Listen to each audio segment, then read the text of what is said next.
본 방송에서 제공하는 투자 정보는 투자 판단에 대한 조언입니다. 방송에서 제공하는 주식의 가치, 가격 상승 및 가격 하락에 대해서는 방송사에서 보장하지 않습니다.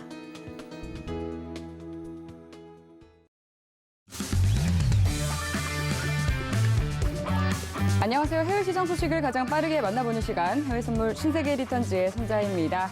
4월 CPI가 발표된 이후 우리 시각 밤 10시 30분에 출발한 뉴욕 증시 혼조 출발했는데요.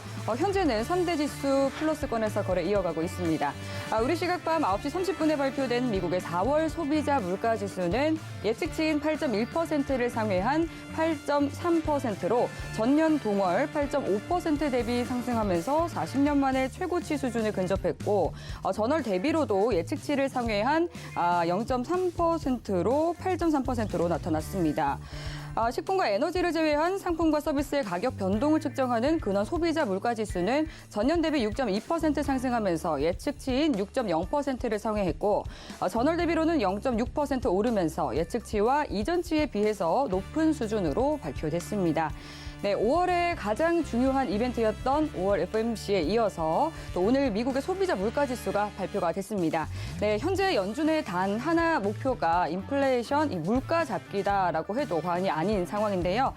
과연 이 시장은 이를 어떻게 소화할지 궁금한 분들은 오늘 채널 고정하시고 끝까지 해외선물 신세계 리턴즈와 함께해 주시기 바라겠습니다.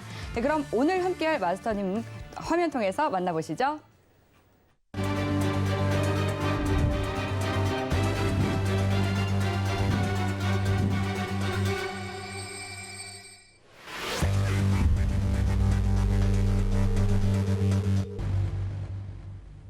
네, 오늘은 두 분의 마스터님과 함께합니다. 선견선생 마스터님, 해왕 마스터님 반갑습니다. 안녕하세요. 네, 반갑습니다. 먼저 선견선생 마스터님부터 인사 말씀 해주시죠. 시청자 여러분 안녕하십니까? 방금 전에 뉴욕장 시작을 했는데요. 굉장히 재밌습니다. 요즘에 제가 매도의 아이콘이죠. 매도 요정 선견선생입니다. 일단 시장 굉장히 재밌고요. CPI 발표 났는데 굉장히 많이 하락을 했다가 지금 V자 반등 일단 그리고 있습니다. 오늘 긴급 점검으로 국내 시장 한번 예측, 올 한 해 국내 시장 다시 한번 예측해 보겠습니다. 잠시 후에 돌아오겠습니다. 매도 요정. 너무 깜찍한 닉네임 말씀해 주셨는데요. 그럼 바로 이어서 해왕 마스터님, 시청자분들께 인사 말씀 부탁드릴게요. 네, 여러분들 안녕하세요. 해왕입니다. 매수의 아이콘. 매수 몬스터 해왕입니다. 오늘 할 얘기가 많아요. 여러분들 패드 관련해서 얘기 정리하고 오늘 CPI 떴죠, 드디어. 지금 오늘 연준 얘기랑 이제 CPI 물가에 대한 정점론 이야기를 할 건데, 지금 시장에서 제일 중요한 거는 어떤 물가에 대한 입증이겠죠. 예. 지금 기대 인플레이션 값하고 이제 CPI 이거를 비교하면서 매수 몬스터 한 번 더 얘기 드리는 시간 가지도록 하겠습니다. 오늘 재밌을 겁니다. 기대하십시오. 네, 오늘 매도 요정과 또 매수 몬스터 두 분을 모시고 함께합니다. 중요 지표가 발표된 날 이렇게 두 분을 모신 만큼 굉장히 기대되는 한 시간인데요. 네, 함께하면서 궁금한 사항들은 노란톡 그리고 유튜브 서울경제TV를 통해서 여쭤봐 주시면 되겠습니다. 네, 노란톡 들어오실 수 있는 방법은요. 샵 0082번으로 해왕 또는 선견선생이라고 적어서 문자 보내주시면 저희가 참여 가능한 링크 바로 답장으로 보내드리도록 하겠습니다. 보내주신 질문 내용들은 저희가 실시간으로 내용 흐름에 맞춰서 답변 도와드리고 있으니까요. 빠르게 노란톡 들어오셔서 질문 남겨주시기 바라겠습니다. 네, 그럼 본격적으로 내용 들어가 보도록 하겠습니다. 지금 현재 시각 오후 10시 57분 지나가고 있는데요. 먼저 오늘의 이슈부터 체크해 보시죠. 나스닥은 미 4월 소비자 물가지수가 예측치를 상회한 8.3%로 40년 들어 최고 수준으로 발표됐습니다. 골드는 달러 강세와 10년물 국채금리 상승에 3개월 만에 최저치까지 떨어졌습니다. 오일은 아랍에미리트가 미국이 오펙 플러스 담합 금지 법안을 추진하면 유가가 300% 급등할 것이라고 말했습니다. 유로FX는 미 연준 위원들의 6월, 7월 50 베이시스 포인트 금리 인상 주장에 유로화가 약세 보이고 있습니다. 네, 이어서 현재 주요 상품 시세 살펴보겠습니다. 모든 상품군들이 상승세 나타내고 있는데요. 이어서 상품별로 자세히 들여다보시죠. 먼저 나스닥입니다. 0.27% 상승한 12,387포인트 선진하고 있습니다. 이어서 골드입니다. 0.55% 오른 온스당 1,851달러 선진하고 있습니다. 다음 오일입니다. 5.06% 뛰어오른 배럴당 104달러 선진하고 있습니다. 마지막으로 유로입니다. 0.23% 상승한 1.056달러 선진하고 있습니다. 네, 그럼 이어서 각 상품별로 당일 투자 전략과 시황까지 점검해 보도록 하겠습니다. 네, 먼저 시장부터 살펴보도록 할게요. 이 4월 미국의 CPI 지표가 여전히 높게 나오면서 투자자들의 이 위험자산 기피 심리가 장 초반에는 번졌었는데요. 조금 전 확인한 이 바에 따르면 또다시 이제 상승 흐름 보여지고 있는 상황입니다. 신년물 국채금리가 또 급등을 했었는데 다시금 소폭 조정을 받는 모습인데요. 비트코인이 또다시 3만 달러 선 아래로 떨어졌었다가 또다시 이제 올려오려고 하는 듯한 모습입니다. 계속해서 롤러코스터 장세를 보여주고 있는데 오늘 어떤 스탠스로 대응해 보는 게 좋을지 두 마스터님의 대응 전략 팻말 통해서 확인해 보겠습니다. 준비해 주시고요. 들어볼게요. 하나, 둘, 셋. 역시나 네, 두 분의 그 닉네임에 맞게 또 요정과 이 몬스터 닉네임에 맞게 들어주셨는데 먼저 우리 매도 요정님부터 한번 짚어봐 주시죠. 네네. 지금 일단 차트를 좀 잠깐 보겠습니다. 네. 차트 보면 여러분 제가 월요일 날 방송 출연해서 딱 부러지게 말씀을 좀 드렸습니다. 시장의 혼란을 여러분들이 느끼시면 안 된다. 시장은 경기 침체로 가는, 물가를 잡기 위해서 경기 침체로 가는 그 정해진 수순으로 가고 있다라고 제가 말씀을 드렸습니다. 절대로 혼란 느끼실 필요는 없을 것 같고요. 자, 제가 왜 이런 말씀을 드렸냐면, 자, 우리 한국 시간으로 목요일 새벽이죠. FOMC 성명서가 발표된 다음에 특이하게 금리를 0.5%나 올린다는데 특이하게 시장이 반등을 했죠. 시장이 반등을 하고 그 다음날 바로 더 큰 폭으로 일단은 빠졌습니다. 제가 그때 분봉 차트를 잠깐 보여드렸는데 한번 다시 좀 보여드리겠습니다, 여러분. 자, 우리 성명서 발표했던 때로 잠깐 돌아가 볼게요. 성명서를 이때 발표를 했습니다. 이때 발표하고 시장은 0.5%의 금리 인상을 발표했음에도 불구하고 6월 1일부터 QT 실행한다라고 했음에도 불구하고 시장은 큰 폭의 상승을 했는데 그 다음날 아침에 바로 빠졌습니다. 그렇죠? 그 다음날 바로 빠졌어요. 자, 이거는 제가 이건 제가 월요일에 어떻게 해석을 했습니까? 시장의 어떤 주체들이 이제 기술적인데요, 사실은 시장의 어떤 주체들 모두가 일단은 매도 포지션을 보고 있는 상황에서 매수 포지션으로 끌어당겼다. 어떻게 시킨 거죠? 예, 마진콜 시킨 겁니다. 그런 다음에 시장은 일단은 반등을 하는구나라고 해서 여기 매수 포지션으로 전환을 했겠죠. 그 매수 포지션으로 전환한 어떤 주체들을 다른 주체들이 어떻게 합니까? 매도 포지션으로 쏟아내면서 다시 한번 마진콜.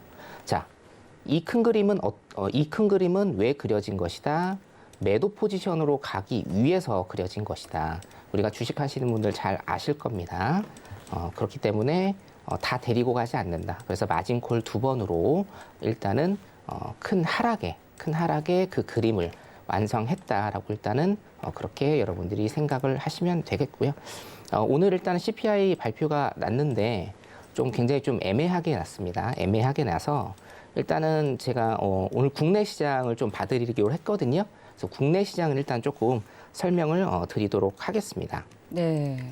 자, 타이틀은 미국의 긴축 정책으로 인한 국내 시장 긴급 점검이라는 타이틀을 조금 제가 가지고 왔는데요. 자, 결론부터 일단은 말씀을 드리면 제가 생각하기에 한국의 진짜 위기는 4분기일 가능성이 굉장히 높다. 저번 주 목요일 날 성명서 발표된 이후에 시장의 흐름, 그리고 제가 마진콜을 굉장히 좀 많이 강조를 드립니다. 주식도 마찬가지거든요. 선물은 로스컷이고요. 주식 같은 경우는 반대 매매죠. 이 마진콜이 지금 계속적으로 나올 가능성이 높다라는 겁니다. 일단은 이게 이 플로우가 어떻게 되냐면 첫 번째, 1차 금리 역전으로 인한 자금의 이동이 생기겠죠. 그 우리나라와 미국 같은 경우에는 지금 금리 차가 0.5% 정도 일단은 나고 있는데 그거 한번 보겠습니다. 자, 금리 인상으로 인한 자금의 이동인데요. 무슨 얘기냐면 자, 첫 번째. 지금 6월, 7월, 9월, 11월, 12월 해서 지금 총 5번이 남았습니다. 미국은요. 그리고 우리나라 같은 경우에는 5월 26일이 굉장히 중요한 날입니다.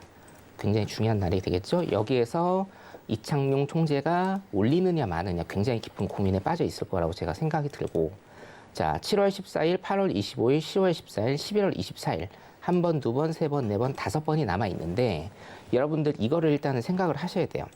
결론적으로 제가 보면 한국과 미국 올해 그러니까 미국은 지금 계속적으로 아마 올릴 거고 미국은 사실 12월에 올릴지 안 올릴지는 뭐 확실하진 않습니다. 통상적으로 12월에는 잘 안 올리는 경향이 있기 때문에 자, 한국 같은 경우에는 지금 올해 모든 일정에서 저는 금리 인상을 무조건 다 한다라고 일단은 그렇게 보고 있어요.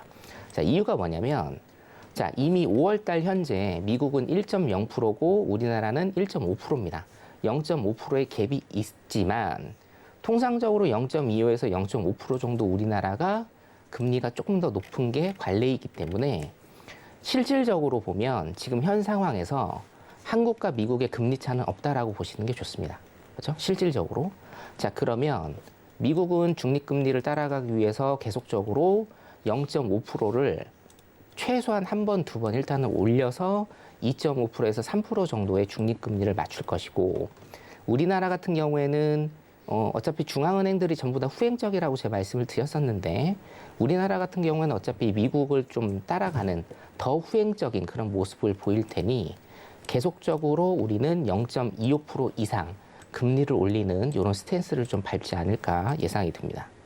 자, 두 번째로 자, 이렇게 금리가 역전이 될 거예요. 금리는 저는 역전이 거의 99% 된다고 보고요. 한국과 미국의. 자금 이동으로 인해서 원화의 평가 절하가 일단은 일어나겠죠.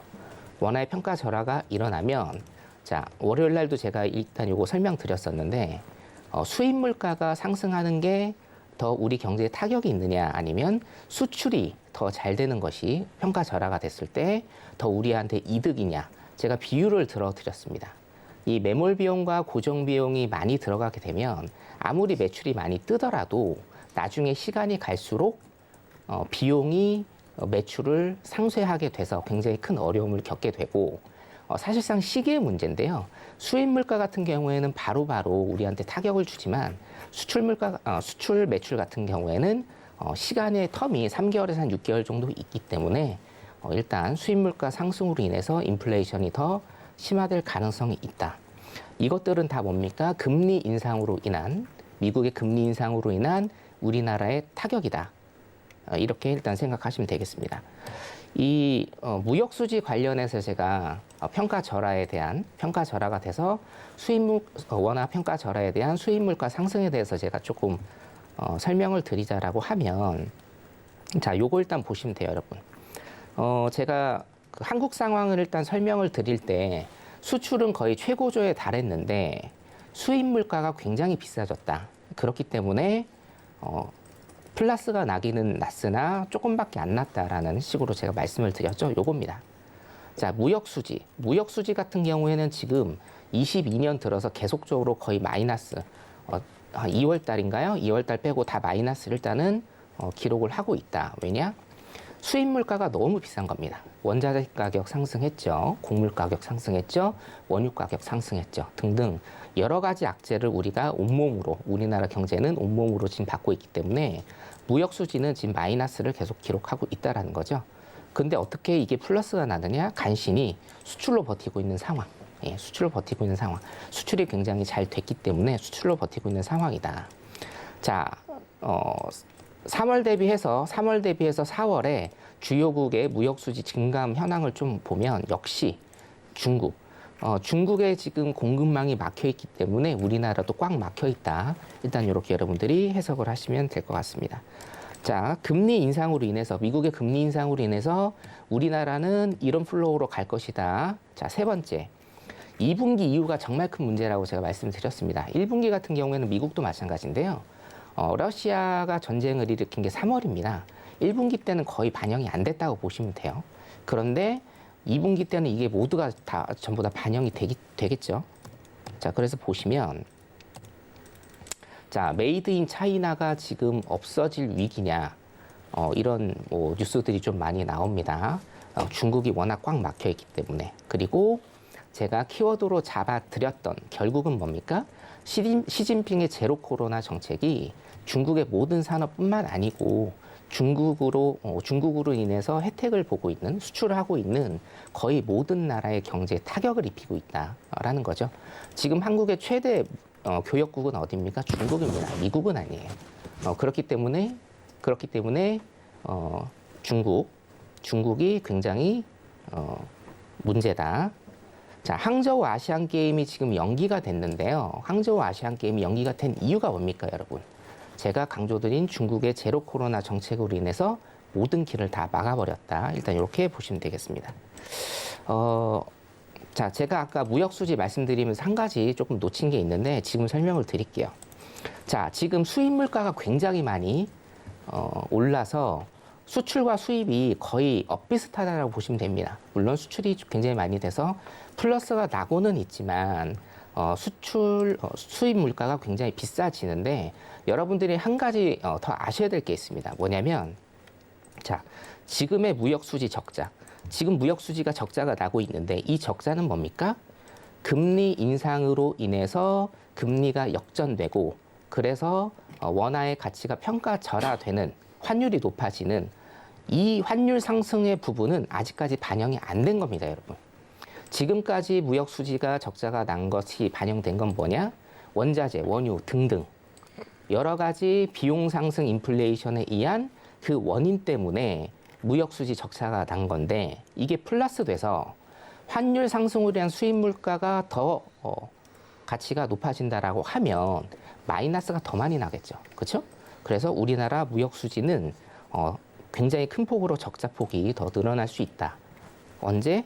2쿼터, 3쿼터, 4쿼터에 계속적으로 늘어날 수 있다라고 제가 일단 분석이 되고요. 자, 네 번째입니다. 이것도 굉장히 중요한데요. 자, 제가 11월에 일단은 미국의 중간 선거가 있죠. 미국의 중간 선거가 있으면서 2쿼터, 3쿼터 때는 미국이 굉장히 안 좋은 상황일 수가 있고 단 4쿼터 들어서 그러니까 10월 한 초 정도, 10월 초 정도 되면 나스닥이 큰 반등, 미국 시장이 큰 반등을 하면서 4월의 고점을 일단은 탈환을 할 가능성이 좀 많다. 저는 근데 사실 이것도 조금 부정적으로 보기는 하지만 일단 데이터상으로는 이렇게 나와 있으니까요. 그렇다라고 하면 자, 미국과 한국은 2쿼터, 3쿼터를 아마 같이 갈 것이다. 2분기, 3분기를 같이 갈 것이다. 단 4분기에 미국 시장이 지금 오르려고 할 때 우리나라 시장이 과연 오를 수 있겠느냐. 금리가 이렇게 오르고 있고, 그렇죠? 금리가 이렇게 오르고 있고, 원화의 평가 절하로 인해서 수입 물가가 계속적으로 올라가고, 그리고 중국 리스크를 계속 안고 있고, 1분기에 반영이 안 됐던 이런 지정학적 리스크가 2분기 이상으로 반영이 된다라고 하면, 자, 미국은 오르고 있는데 우리나라는 상대적으로 침체돼 있거나 아니면 떨어진다라고 생각을 해보세요. 이게 뭐냐면 상대적인 수익률의 박탈감입니다. 수익률의 박탈감을 느끼면 어떻게 되죠? 자금 유출은 더 빨라집니다. 그렇기 때문에 우리나라는 진짜 위기는 4분기일 가능성이 있다. 마지막 같은 경우에는 이제 가계부채 이슈를 제가 좀 설명을 지금 시간은 아니고 이제 노란톡방에서 일단 좀 설명을 드리고 다음 주나 다다음 주에 제가 특집으로 이곳에도 이제 설명을 좀 드릴 건데요. 가계부채 같은 경우에는 제가 좀 외람됩니다만 제가 11년 동안 가계부채 전문가로 일을 했기 때문에 여기에 관해서는 제가 굉장히 전문적으로 여러분들한테 우리나라 가계부채에 대해서 설명을 드리겠습니다. 그래서 일단 요약을 하면 한국의 진짜 위기는 금리 인상 촉발로 인한 여러 가지 상황으로 4분기일 가능성이 더 높다. 지금이 위기가 아니다라는 걸 제가 조금 말씀을 드리고 싶습니다. 한국 시장 점검 일단 여기까지 마치도록 하겠습니다. 감사합니다. 네, 한국은 4분기에 진짜 위기가 올 가능성이 높다 이렇게 말씀을 해주셨습니다. 그리고 유튜브로도 시청자님께서 진짜 시장 너무 무서워서 미치겠어요 이렇게 말씀을 해주셨는데요. 한미 금리 역전에 따라서 이렇게 4분기에 진짜 위기가 올 가능성이 높다라고 진단을 해주셨는데 페드의 지금 속도대로 긴축에 나서게 된다면 한 2차례 이후에는 금리 역전에 일어날 수가 있다라고 시장은 보고 있는 상황입니다. 네, 현재 10년물 국채금리 3%대에서 계속해서 좀 강보합 흐름 이어가고 있는 상황인데요. 오늘 시장에 대해서 해왕 마스터님께서는 또 어떤 전략을 세워주시고 또 차트를 보고 어떤 자리값을 봐주실지 궁금합니다. 차트 보고 설명해 주시죠. 네. 올 게 왔네요. 네. 올 게 왔습니다. 네, 매수 일단 몬스터의 힘을 보여주시죠. 일단 차트 먼저 보도록 할게요. 자, 일단은 지금 시장에 대한 진입은 좀 자제를 하시고 12,250포인트죠. 정확하게 12,250포인트. 여기 지지 여부를 먼저 체크를 할 겁니다. 네, 이 채널링에 대한 구조화가 이루어지는지 체크를 먼저 들어간 다음에 매수 포인트를 찝는 게 오히려 가장 이상적이에요. 지금 일단은 시장 정리를 한번 해야겠죠. 저도 이제 페드에 대한 입장이 있으니까 네, 화면 잠깐 내리도록 하겠습니다. 오늘 12,250포인트만 좀 기억하세요. 네, 이탈이 드러난다면 시장에 대한 매수 부분 전면 취소입니다. 네. 지금 상황에서 12,250포인트예요. 자, 일단은 우리 네. 페드 얘기부터 좀 정리를 합시다. 네, 자, 화면 한번 보면서 얘기를 할게요. 네. 자, 우리 FMC, 자, 일단 좀 시계 좀 풀도록 하겠습니다. 네. 시계 푸셨네요, 오늘. 얘기를 해야 되는데. 네. 자, 이 FMC 때 사실 나온 얘기가 굉장히 화두였어요. 우리 이번 페드 회의 때, 파월이 50베이시스 포인트에서 직접적으로 개입을 알렸죠. 구두 멘트를 그냥 던졌어요. 원래 시장에서 좀 집중하는 포인트는 75베이시스 포인트가 이제 75%까지 치던 상황인데 오히려 이제 파월이 50베이시스 포인트를 언급을 하고 나서 문제가 된 게 뭐냐면 확률이 오히려 올라갔어요. 50베이시스 포인트가 70%대였는데 75베이시스 포인트 다시 설명하겠습니다. 6월 금리 인상이 75 베이시스 포인트가 70%대였는데 파월이 50 베이시스 포인트를 언급하고 나서 오히려 80%로 올라갔어요. 자, 차트에서 좀 설명을 좀 드릴게요. 자, 이제 분봉으로 좀 설명하는 게 굉장히 좋겠죠. 지난주 이슈를. 제가 이제 무료 방송에서 이날 뒤 하루에 대한 장세를 더 체크하고 본다고 얘기를 하자마자 시장에서 떨어졌거든요. 자, 이게 두 가지 의미가 있어요. 지금 여기 차트만 보도록 할게요. 자, 당일날 50베이시스 포인트에서 파월이 언급을 했지만 시장이 오히려 하락을 했다. 자, 많이 들었겠지만 지금 시장에 대한 참여자들은 연준을 신뢰하지 않는다 이거예요. 일단은 1차적으로. 자, 오늘 지표가 좀 중요했던 이유는 연준에서 얘기를 한 건 이제 증명을 해라 이겁니다. 간단하게 얘기할게요. 자, 사람들이 시장에서 기대하는 거는 굉장히 간단하겠죠? 여러분들. 입증해봐 이거예요. 지금 상황이. 입증해봐. 과연 네가 말한 대로 물가가 정점일까? 이걸 입증해봐 하는 시간이 오늘 한국 시간으로 22시 30분에 CPI 발표가 떨어졌습니다. 자, 근데 오늘 성견님이 먼저 언급을 해주셨지만은 어중간하게 떴어요. 굉장히 어중간하게 떴어요. 뭐 이거를 떨어졌다고 표현하기도 힘들고 올랐다고 표현하기도 힘들고. 자, 한번 화면 잠깐 보면서 얘기 가도록 하겠습니다. 네. 자, 오늘 지표에 대한 발표 값을 먼저 보도록 할게요. 자, 화면 네. 한번 볼게요. 자, 우리가 지금 좀 중요한 게 사실 YOY가 사실 이제 뉴스 투자에서 작년 대비 물가 상승률이 얼마나 기록했는지가 굉장히 화두긴 하지만은 저는 조금 더 집중할 게 MOM 수치값을 오히려 지금은 조금 봐야 되지 않을까. 기본적으로. 자, YOY는 뭐예요? 작년 대비. 자, MOM은 뭐예요? 전월 대비. 평가값이겠죠. 지금 원래 전월 대비 평가가 이제 1.2%에서 지금 0.3%가 나왔다는 건 저는 6월에 단순하게 이제 파월 말대로 50베이시스 포인트에 대한 가능성이 있다는 걸 입증했다고 생각을 해요. 지금 상황에서.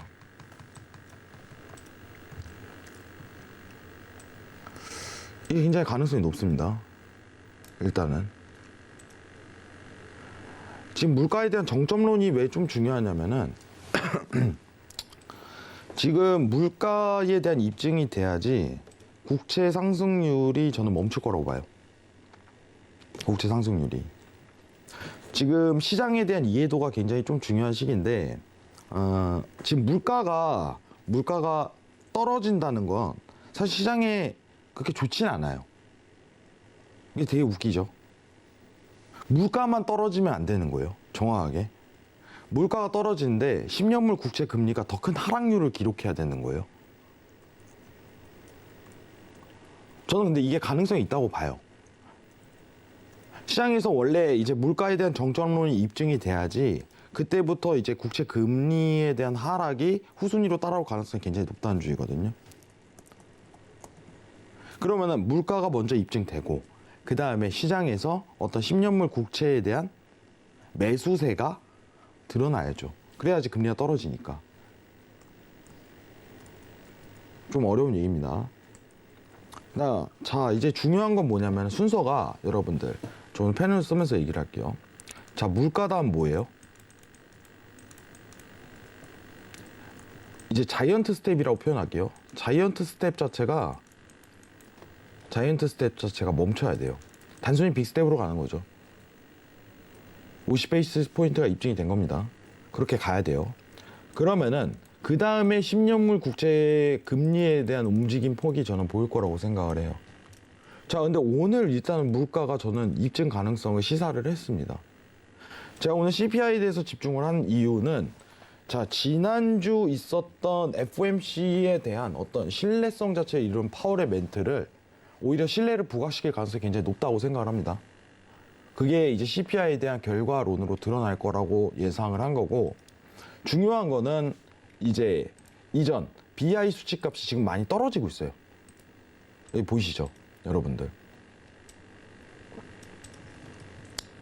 지금 BI 수치는 매일 하루씩 드러나는 건데 저는 이 정점론에 대해서 가능성이 굉장히 높다고 생각을 해요. 다만 이 어떤 이제 시장에 대한 신뢰도 회복 자체가 굉장히 중요하다. 정확하게 시장에 대한 신뢰도보다는 시장 참여자들이 연준에 대한 신뢰도 회복 자체가 굉장히 중요한 시기라고 생각을 해요. 근데 오늘 1차적으로 CPI가 그 신뢰를 회복했다고 생각합니다. 더 많은 입증이 필요하겠지만은, 그러면은 점차 어떻게 보면 이제 어떤 자이언트 스텝, 긴축 스텝에 대한 행보를 진짜 안 해도 되네? 더 빠른, 이제 어떻게 보면 75 베이시스 포인트를 안 올려도 되네? 라는 가능성을 시사했지, 이제 국채에 대한 금리가 상단에 걸릴 가능성이 저는 높다고 생각을 해요. 그럼 더 빠른, 지금 물가가 여러분들 이게 집중을 해야 되는 게, 지금 이게 BI 수치거든요. 이게 지금 하락폭이 지금 일어나고 있잖아요, 실제 물가가. 근데 국채 금리는 더 큰 하락폭을 기록해야 돼요.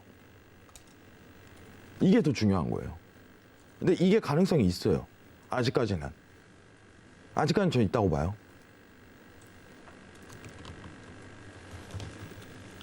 자, 차트 한번 다시 보도록 할게요. 자, 시장에 대한 어떤 틱차트 반등 구조가 일단은 12,250포인트를 이탈하지 않아야 된다는 조건이 수렴이 되거든요. 자, 이 자리예요, 여러분들. 이 자리. 지금 다시 반등이 올라가고 있죠. 오늘 정말 롤러코스터장이에요. 롤러코스터장. 자, 미장 전에 CPI 발표 뜨니까 쫙 하락했어요. 모르는 거예요. 왜냐면은 본격적인 거래에 대한 부분은 본장 이후에 열리니까 과연 CPI에 대한 연준 신뢰도는 오늘 드러나는 장이에요. 저는 FOMC 당일보다 오늘 장이 오히려 더 중요하다고 봐요. 과연 이 신뢰도에 대한 회복 부분이 드러날까? 그러면은 지금 오늘 당일 수급적인 부분에서 12,250포인트에 대한 이탈이 안 드러날 시 저는 연준에 대한 신뢰도를 어느 정도 회복할 가능성이 굉장히 높다고 생각합니다. BI가 먼저 증명을 했지만 우리 실제로 전월에는 얼마나 이제 물가가 상승률이 떨어졌는지 입증할 필요가 있었거든요. 제가 지난주 금요일 날 CPI를 오히려 기다리는 장세가 돼버렸네요 라고 언급을 드렸습니다. 제가 무방에 다 참여하시라고 얘기를 드렸던 이유가 그 이유인데, 일단은 그리고 나서 오늘 바로 CPI가 떴는데 어느 정도 입증이 됐네요. 나쁘지 않아요. 저는 이거예요. 나쁘지 않다. 진짜 나쁘지 않습니다. 가능성이 보여요. 지금 말도 안 되는 행보를 보이면서 물가를 치솟는 걸 막으려고 이제 가능성을 시사를 했는데 오늘 그 결과가 드러났고 저는 아직도 반등 가능성을 시사하고 싶습니다. 자, 국내 선물 차트 한번 보도록 할게요. 화면 잠깐 내리겠습니다. 네. 제가 국내 증시도 최근 이제 미증시가 많이 빠지면서 지지부진하죠. 네, 굉장히 지지분이하죠. 네. 근데 이제 매직 구간이라고 제가 설명을 드렸었는데 네. 제가 일단은 코스피 차트만 먼저 가지고 조금 얘기를 드리자면 네. 국내 증시 상황을 네. 제가 원래 당초 이제 얘기했던 게 최하단선이 2,550선이었거든요. 2,550선. 네. 많은 시청자분들이 2,550선을 언급을 드렸는데 지금 일단은 2009년에 대한 유동성과 지금까지는 똑같은 행보를 그려요. 그죠? 여기까지.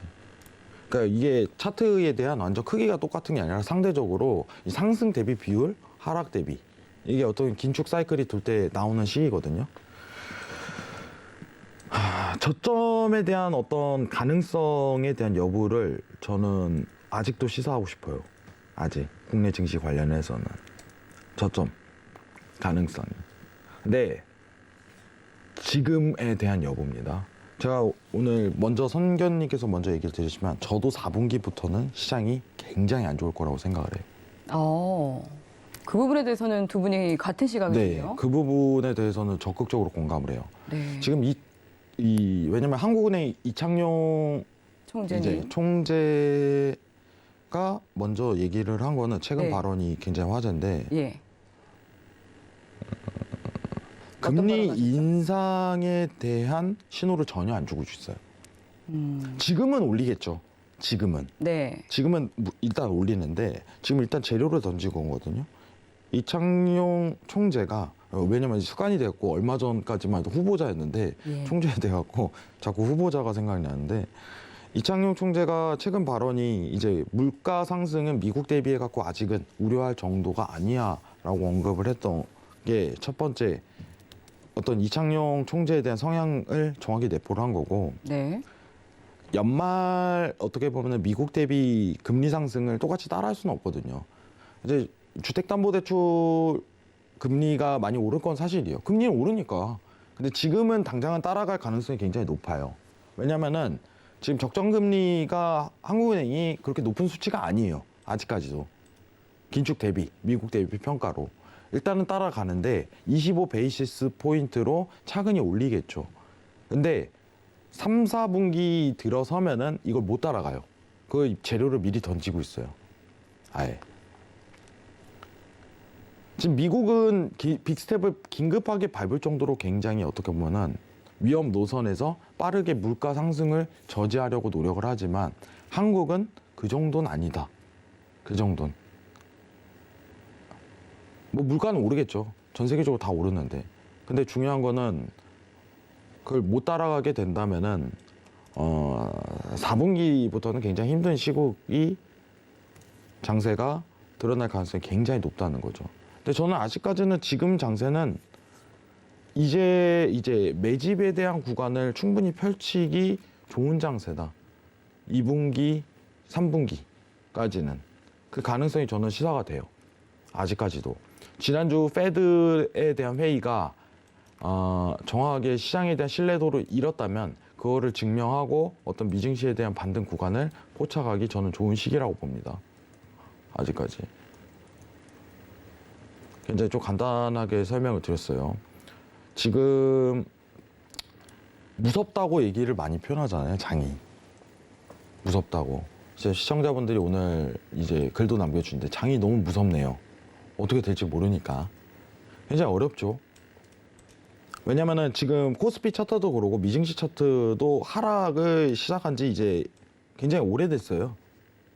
제가 최근에 들어서야 이제 반등에 대한 구간 가능성이 시사됩니다. 라고 언급을 했는데, 저는 아직도 그 가능성이 높다고 생각을 해요. 가능성이. 여러분들, 그 주식 격언 중에 이런 말이 있잖아요. 공포에 살아. 여러분들. 다 공포를 느낄 때 사는 거거든요. 지금 공포 분위기가 굉장히 조성이 돼 있습니다. 좀 나쁘지 않다고 봐요. 아직까지.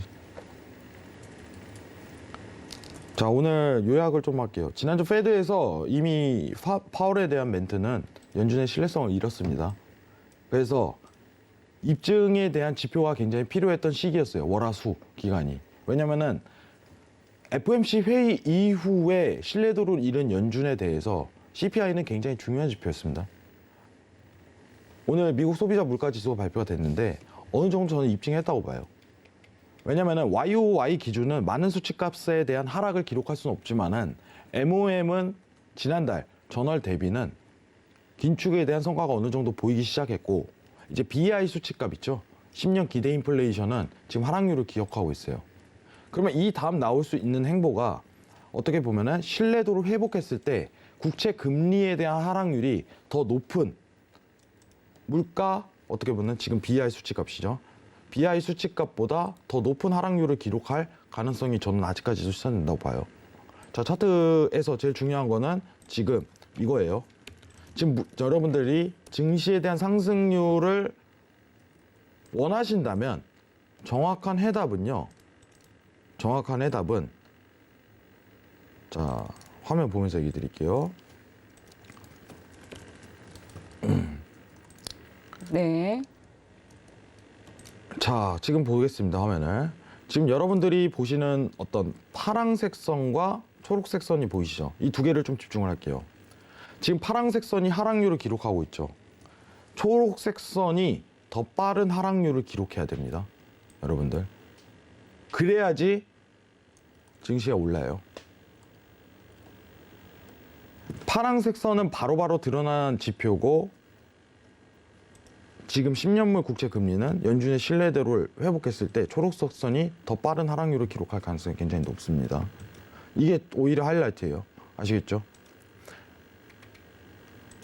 그렇기 때문에 오늘 CPI에 대한 발표는 굉장히 중요했고 나쁘지 않은 결과치로 작용을 했다. 그러면은 10년물 국채 금리에 대한 어떤 상단이 어느 정도 결정될 가능성이 높다. 증시에 대한 상승이 아직까지는 이제 드러날 가능성이 굉장히 높다고 판단드리겠습니다. 이상입니다. 네, 최근 이제 증시가 많이 떨어지면서 시장과 연준의 생각차 그리고 또 온도차가 두드러졌었는데요. 오늘 CPI 지표 뚜껑 열리면서 물가 피크아웃 가능성이 높다 이렇게 진단을 해주셨습니다. 그리고 국내 증시 같은 경우는 2, 3분기 매집 구간에 대한 뷰를 유지해 주셨고 4분기 하락 가능성에 대해서는 두 마스터님께서 동의를 해주셨는데요. 그럼 이어서 또 오늘 유가에 대해서도 당일 대응 전략 알아보도록 하겠습니다. 네, 방금 전 또 속보로 하단으로 나간 것처럼 원유 재고량이 예측치보다 굉장히 많이 증가했다라는 소식이 전했음에도 불구하고 오일은 현재 5%대 강세 이어지고 있습니다. 이유가 러시아산 석유 금수 조치 그리고 또 우크라이나의 주요 경유지를 통해서 흐르는 러시아의 천연가스가 고갈됨에 따라서 상승하고 있다라고 CNBC가 밝히기도 했는데요. 오늘 당일 대응 전략은 어떻게 가져가 보는 게 좋을지 팻말 들어보도록 하겠습니다. 네, 들어볼게요. 하나, 둘, 셋. 한 분 분은 관망, 그리고 또 선겸 마스터님은 매수 들어주셨는데 선겸 마스터님 오늘 매수 들어주신 이유부터 말씀 부탁드릴게요. 자, 5일은 좀 길게 봐야 될 것 같습니다. 좀 길게요? 예, 장기적으로 좀 봐야 될 가능성이 네. 지금 올해 들어서 굉장히 좀 농후하다 좀 말씀을 드리고 싶은데 예. 이유는 뭐냐면 여러분들 보시기에도 굉장히 조금 많이 흔들죠. 예, 굉장히 좀 많이 흔들고 있는데 저는 이렇게 생각을 해요. 이제 물론 여러 가지 이유가 있습니다. 뭐 중국 그리고 러시아, EU, 산유국 등등등등 여러 가지 이유가 있는데 저는 한 가지의 시나리오를 조금 가정을 하고 싶은데 지금 여러 가지 사건들이 터지면서 여러 가지 이슈들이 터지면서 우리가 사실은 이 원유를 안 쓰기 위해서 대체 에너지, 그러니까 주식하시는 분들은 대체 에너지 이슈 굉장히 좀 민감하실 거라고 제가 생각하는데 대체 에너지로 대체하는 그 속도가 너무 느린 게 아닌가. 일단은 저는 그런 이슈를 제가 좀 던져드리고 싶거든요. 그래서 일단은 제가 원유의 이런 프레임을 깨려면 수요와 공급, 수요는 고정이 돼 있고 공급망이 풀려야 된다. 공급이 풀려야 된다라고 제가 지속적으로 강조를 드리는데 지금 산유국들 같은 경우에는 공급을 늘리지 않고 있습니다. 예를 들어서 이런 가정을 좀 한번 해보죠. 어차피 이제 원유는요, 석유라는 것은 점차적으로 줄어들면서 완전히 없어져야 되는 에너지원이다라는 이런 인식. 지금은 여러분들 이게 여러분들 생각하시기에 시청자 여러분들 생각하시기에는 먼 나라 얘기일 수 있으나 사실은 테슬라가 보여줬습니다. 전기차요. 그렇죠? 10년, 20년 전만 해도 전기차가 우리 휘발유차나 경유차를 대신할 거라고 생각을 못했죠. 그렇기 때문에 이 원유 같은 경우에는 증산을 지금 기피하고 있다. 왜냐? 오래도록 끌어야 되기 때문에 산유국들이 증산을 굉장히 기피하고 있다라는 이런 가정, 시나리오를 제가 조금 생각을 하고 싶고 그렇기 때문에 이 원유 같은 경우에는 고가격, 높은 가격대가 제가 94.30달러를 여기죠. 지금 4월 초에 93.40달러 이상으로는 계속적으로 매수를 보셔라 라고 일단 제가 말씀을 드렸습니다. 따라서 조금 길게 원유는 이제 보셔야 된다. 올해 최소한 올해는 93.40달러 이상으로 간다라고 하면 적극적으로 매수 방향으로 계속 가시는 게 낫지 않을까. 일단 그렇게 생각이 듭니다. 여기까지입니다. 네, 93.40달러 선을 계속해서 지지를 한다면 길게 봐도 매수 전략 가져가도 좋겠다 이렇게 봐주셨고요. 그러면 오늘 관망 전략 세워주신 해왕 마스터님의 또 5일 분석도 한번 들어볼게요. 자, 일단은 시장이 지금 유가 관련해 갖고 네. 좀 굉장히 기다리는 분위기예요. 아, 뭘 그렇군요. 기다릴까요, 여러분들? 지금 이슈를 기다립니다. 미국 입장에서 좀 생각을 해보죠. 미국이 지금 물가를 막아야 되는데 지금 제일 중요한 게 이제 주택 가격, 네, 주거 비용이죠. 주거 비용. 제일 빨리 낮출 수 있는 게 사실 주거 비용하고 이제 유가 부분이거든요. 유가 부분. 지금 여러분들 차트 보시면 아시지만 지금 최근에 이제 최저점 95달러 내외라고 평가를 하고 최고점 대기 115달러 이 구간 안에서 놀고 있어요.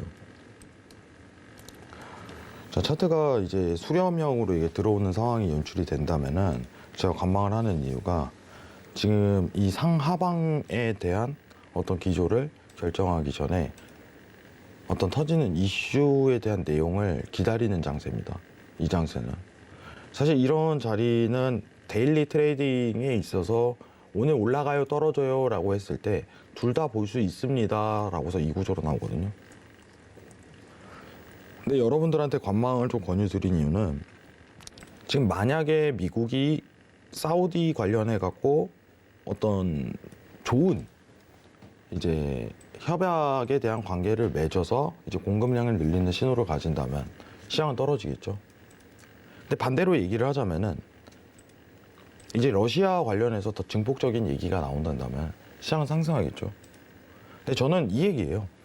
일단 저는 하락에 좀 더 염두를 하고 싶지만은 미국이 과연 유가 상승에 대해서 이거를 올리게 냅둘 수 있는 조건인가라고서 먼저 생각을 많이 해요. 현실적으로. 오히려 이슈적인 부분에서 갑작스럽게 나올 내용은 저는 이제 내려간다에 대한 내용 부분을 좀 더 포커스를 맞추고 싶어요. 왜냐면은 우리가 지금 올해 있었던 내용 중에 뭐가 제일 화두냐면 시장이 갑자기 뭐가 언제 나올지 모른다 이거거든요. 정상적인 시장이 아니기 때문에 시장이 갑자기 뭐가 언제 나올지 모르고 갑자기 원자재가 급등하고 갑자기 엔화가 그죠 구르다 라인이 깨지고 갑작스러운 이슈에 의해서 장기선으로 연결되는 가능성이 높아요. 지금 유가는 딱 그런 차트예요. 뭘 기다리고 있다 이걸 증명하고 있어요. 차트에서 지금 내용을 좀 원하고 있습니다. 제가 이게 유가면 살아 숨쉬는 어떤 사람이라면 차트가 기다리고 있어요. 뭐가 나와야 되거든요. 뭐가 안 나오고 있어요 지금. 그러기 때문에 수렴형으로 들어가는 거예요. 기다립시다. 뭐 하나 나와요 조만간. 이게 오히려 저는 더 찬스를 만들 가능성이 굉장히 높다고 생각해요. 단순히 이제 데일리 구조에서 본다면은 위냐 아래냐 다 볼 수 있어요. 전 이렇게 표현을 합니다. 그것보다는 우리는 뭐가 나올지 모르니까 선제적으로 이슈를 확인한 다음에 후발적으로 접근하자. 저는 이 주의가 나타나는 주입니다. 이상입니다. 네, 지수에 대해서도 또 두 마스터님의 이 시각이 좀 반대였는데 오일에 대해서도 장기적인 스탠스는 두 분이 좀 반대로 보고 계신 것 같습니다. 해왕 마스터님께서는 하락, 성견 마스터님께서는 장기적으로 상승에 대한 뷰를 주셨는데요. 굉장히 또 대응하기 어려운 것 같습니다. 네, 그럼 이어서 관련한 또 시청자분들의 질문이 들어와서 먼저 만나보도록 할게요. 0087님께서 보내주셨는데 원유 재고가 CPI 조금은 물가 압력을 상쇄시킬 수 있을까요? 이렇게 물어봐 주셨습니다. 이 부분에 대해서 성경 마스터님 답변 주시겠어요? 저는 사실 이제 뭐 큰 상관없다고 보고요. 네. CPI하고 원유 재고는 지금 상관이 없다라고 일단은 보고 제가 계속적으로 말씀드리자 물가는 하락을 할 겁니다. 물가는 하락을 할 거고 경기는 안 좋아질 거고 경기는 침체가 될 겁니다. 네. 왜냐? 이 물가를 잡기 위해서 이런 것들을 지금 하는 거기 때문에 물가는 당연히 하락을 하는데 오늘 같은 경우에는 조금 애매하죠. 하락폭이 너무 좀 작았다. 하락폭이 좀 작았다. 그게 조금 문제가 될 뿐이고요. 원유 재고, 원유 같은 경우에는 지금 제가 보기에는 고유가가 계속적으로 가기 때문에 재고하고는 크게 상관이 없는 걸로 여러분들도 보시면 될 것 같습니다. 네, 여기까지입니다. 네, 이어서 해왕 마스터님은 어떻게 답변 드릴 수 있을까요? 저도 정확하게 이거는 성경원 마스님 말에 100% 공감합니다. 재고라는 게 예. 어떤 이제 시장에 대한 큰 영향이 생각보다 여러분들 없어요. 너무 후행성이라. 네. 예, 이게 왜냐면은 재고 이러면은 우리가 사실 이게 하나의 이벤트잖아요. 일주일에 하나씩 기다리는. 근데 재고 발표는 저는 어떤 시장에 대한 영향력보다는 거래량에 대한 상승 시점, 그 타이밍. 우리가 흔히 미증시 거래하면은 미증시 개장하고 똑같은 어떤 시간대 이 정도만 염두를 하고 있고, 재고에 대한 양이 정확하게 얘기하면은 성견님 말처럼 CPI에 대한 영향력은 저는 거의 없다고 봐요. 예. CPI는 굉장히 중요한 지표고 그렇기 때문에 저희가 오늘 좀 반대되는 얘기를 굉장히 많이 했지만 사실 여러분들 굉장히 친합니다. 성견님하고 그렇죠. 많은 얘기도 하고. 네. 예. 갑자기 왜 강조해 주시는 거죠? 갑자기 왜냐면 저희도 언젠가는 이제 화기애애한 분위기 네. 연출해야 되는데 사실 이제 네. 시장이 사실 저기 시작 때 굉장히 좋았거든요. 요정과 시청자분들이 몬스터. 너무 걱정을 많이 하시니까 그렇죠. 안 그런가요, 성현님? 네, 그럼요. 네. 네. 네, 객관적으로 일단은 말씀드리는 게 저희 또 임무니까. 네, 사실 저희에 대한 가치관을 들으려고 하는 거니까 좋게 봐주셨으면 좋겠어요. 네. 네, 이상입니다. 네, 오늘도 또 두 분의 든든한 마스터님께서 시장에 대한 명료한 분석을 해주셨습니다. 저희가 시간 관계상 더 많은 이야기를 나누지 못한 아쉬움은 있는데요. 아직까지 궁금한 사항이 남아있다 이런 분들은 노란톡 통해서 질문 보내주시면 됩니다. 샵 0082번으로 선견 선생 또는 해왕이라고 적어서 문자 보내주시면 참여 가능한 링크 바로 보내드리도록 하겠습니다. 들어오실 때 코드는 0707 입력하고 입장해 주시면 되겠습니다. 참고로 본 방송에서 제공하는 정보는 투자 판단에 대한 조언일 뿐 해당 상품의 가치나 수익률을 보장하지 않습니다. 서울경제TV는 자본시장 통합법을 준수합니다. 1:1 투자 상담과 유사수 신행위 등 모든 불법 사항을 엄중히 금지합니다. 네, 저희가 준비한 내용은 여기까지입니다. 오늘도 늦은 시간까지 함께해 주신 여러분 고맙습니다.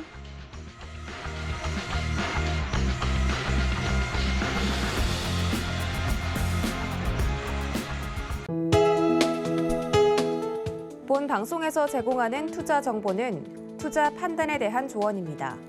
방송에서 제공하는 주식의 가치, 가격 상승 및 가격 하락에 대해서는 방송사에서 보장하지 않습니다.